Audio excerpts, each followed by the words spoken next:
Hello everyone, welcome back to my channel. তোমরা সবাই কেমন আছো? আশা করছি তোমরা সবাই খুব ভালো আছো আর আমিও খুব ভালো আছি। আজকের যে রেসিপির ভিডিওটা তোমাদের কাছে শেয়ার করতে চলেছি সেটা হচ্ছে দুধ পাস্তা। জানি তোমাদের কাছে হয়তো মনে হতে পারে এটা কোনো নতুন রেসিপি নয়, কিন্তু আমার চ্যানেলে তো অনেক নতুন নতুন সাবস্ক্রাইবার হয়েছে, তাই ভিডিওটা শুধুমাত্র তাদের জন্য। তো চলো ভিডিওটা শুরু করা যাক। তো প্রথমে আমি কড়াইয়ের মধ্যে 4 চামচ মতো ঘি দিয়ে দিলাম, আর এটা যখন গরম হয়ে আসবে এর মধ্যে দিয়ে দেবো 3টে তেজপাতা, আর সাথে পাস্তাগুলোকেও দিয়ে দিলাম। দিয়ে ভালো করে ভেজে নিলাম।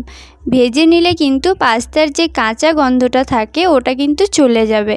এটা কিন্তু অনেকেই করে না, শুধুমাত্র দুধে সেদ্ধ করেই পাস্তা রেডি করে নেয়। তোমরা কিন্তু এই রকমটা কখনোই করবে না, তাহলে কিন্তু পাস্তার মধ্যে যে কাঁচা গন্ধটা থাকে ওটা রয়ে যাবে। আর তোমাদের কাছে যদি ঘি না থাকে, ঘিয়ের পরিবর্তে কিন্তু তোমরা সাদা তেল বা বাটার ইউজ করতে পারো। তো চলো এবার পাস্তাগুলোকে ভেজে নেওয়া যাক। আর হ্যাঁ, তোমরা আমাকে কিন্তু কমেন্ট করে অবশ্যই বলবে তোমরা কোন কোন রেসিপির ভিডিও দেখতে চাও। পাস্তাগুলো প্রায় ভাজা কমপ্লিট হয়ে গেছে, আর এখন আমি দিয়ে দেবো 2টো এলাচ। আর হ্যাঁ, তোমরা কিন্তু যতটা সম্ভব এলাচটা দেওয়ার চেষ্টা করবে। আর হ্যাঁ, এরপর দিয়ে দিলাম ভরে ভরে কাজু।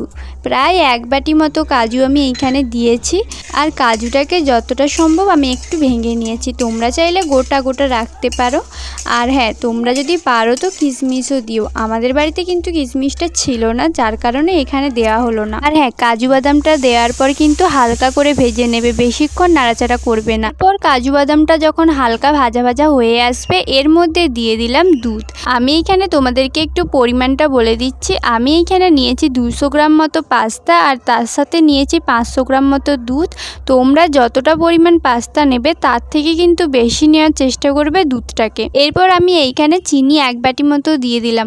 তোমরা কিন্তু চিনির পরিমাণটা কম বেশি করে দিও, যে যেরকম মিষ্টি খেতে পছন্দ করো সেই মতো দিও। আর সাথে দিলাম অল্প একটু লবণ। ব্যাস, এবার এটাকে ঢাকনা দিয়ে রেখে দেবে প্রায় 5 থেকে 10 মিনিট পর্যন্ত। আবারও বলছি, পাস্তার থেকে কিন্তু দুধের পরিমাণটা একটু বেশি নিও, কারণ দুধে পাস্তাটা সেদ্ধ হবে, আর পাস্তা সেদ্ধ হতে কিন্তু অনেকটাই টাইম নেয়। আমি এইখানে ভেবেছিলাম হয়তো পাস্তাটা সেদ্ধ হতে টাইম নেবে 5 থেকে 10 মিনিট মতো, কিন্তু এইখানে পাস্তাটা সেদ্ধ হতে টাইম নিয়েছে প্রায় 15 মিনিট মতো। যাই হোক, তো তোমরা দেখতে পাচ্ছ এইখানে পাস্তাটা সেদ্ধ হয়ে গেছে, আর এটা কিন্তু খাওয়ার জন্য একদম পারফেক্টভাবে রেডি হয়ে গেছে। তো চলো এবার এটাকে নামিয়ে নেওয়া যাক।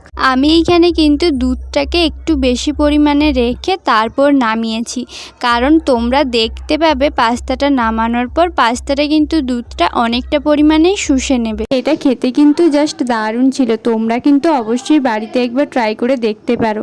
আর ফ্রেন্ডস, ভিডিওটা কেমন হয়েছে অবশ্যই আমাকে কমেন্ট করে জানিও, আর ভিডিওটা ভালো লাগলে একটা লাইক করে দিও।